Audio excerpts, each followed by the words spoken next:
बात का, अगर आप लोग डरेंगे नहीं, अगर आप लोग इस सरकार के सामने झुकेंगे नहीं, तो अच्छे अच्छों के इस्तीफे ले सकते हैं हम।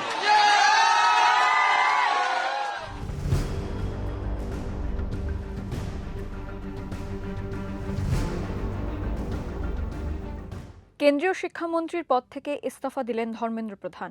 নিট প্রশ্ন ফাঁসকাণ্ডে দেশজুড়ে যে প্রতিবাদ আন্দোলন শুরু হয় তারই সমর্থনে 24 জুলাই কলকাতার ধর্মতলায় ডাক দেওয়া হয়েছিল মিছিলে। বাম সংগঠনগুলির সঙ্গে সিজেপির ডাকে বহু মানুষ জমায়েত করেছিলেন। সেখান থেকেই পুলিশের ওপর আক্রমণের চেষ্টা হয় বলে অভিযোগ।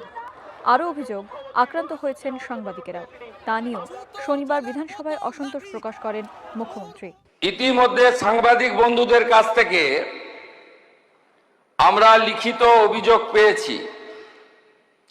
মোট 6টি মামলা রুজু করা হয়েছে এবং এই মামলাগুলিতে এই বিধানসভা থেকে পাস হওয়া গুন্ডা দমন আইন যুক্ত করা হয়েছে।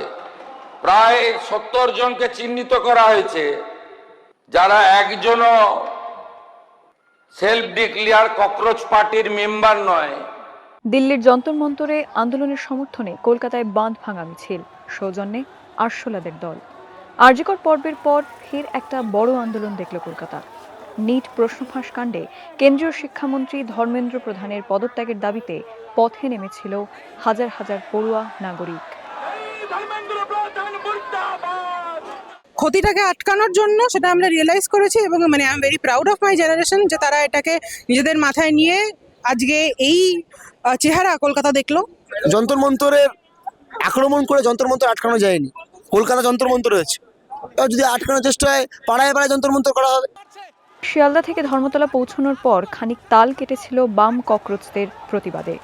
মিছিল থেকে উড়ে এসেছিল জুতো বোতল। শুরু হয় ছাত্র পুলিশ অশান্তি। আন্দোলনে সামিল হয়েছিলেন বহু পড়ুয়া, কেউ স্কুল পড়ুয়া, কেউ আবার সদ্য কলেজের গণ্ডি পেরিয়েছেন। কারো কাছে আবার এটাই প্রথম মিছিল। মিছিল আমার সত্যি খুবই ভালো লেগেছে, কারণ এটা লাইফের ফার্স্ট টাইম আমার একটা মিছিলে এসেছি। সো আমার খুবই ভালো লেগেছে, কারণ এখানে আর একটা মানুষ খুবই ভালো। কার সঙ্গে এসেছেন? আমি দাদার সাথে এসেছি। বাড়িতে জানেন? হ্যাঁ, বাড়িতে কেউ বাধা দেয়নি? বাধা দিয়েছে, অনেক বাধা দিয়েছে, বাধা শুনিনি, চলে এসেছি। মাঝে একবার একটু ঝামেলা হয়েছিল যে লাঠিচার্জ করেছে পুলিশরা, কিন্তু তাছাড়া শান্তিপ্রিয়ভাবেই চলছে এখনো পর্যন্ত।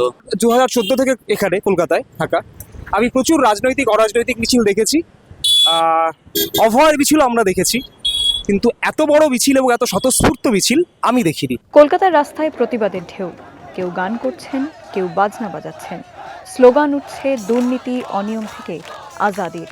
সরকার কখনোই সেই প্রোটেস্ট সাড়া দেয়নি, প্রোটেস্টে কোনো রকম কোনো রিয়াক্ট করেনি। ভেবেছিল এই প্রোটেস্টটাও সেরকমভাবেই দমে যাবে, উঠে যাবে এবং তারা দেখাবে যে হ্যাঁ আমরা তো গণতান্ত্রিকভাবে তাদেরকে প্রোটেস্ট করতে দিয়েছি। কিন্তু সরকার বাধ্য হয়েছে জেনজিদের প্রোটেস্টের কারণে।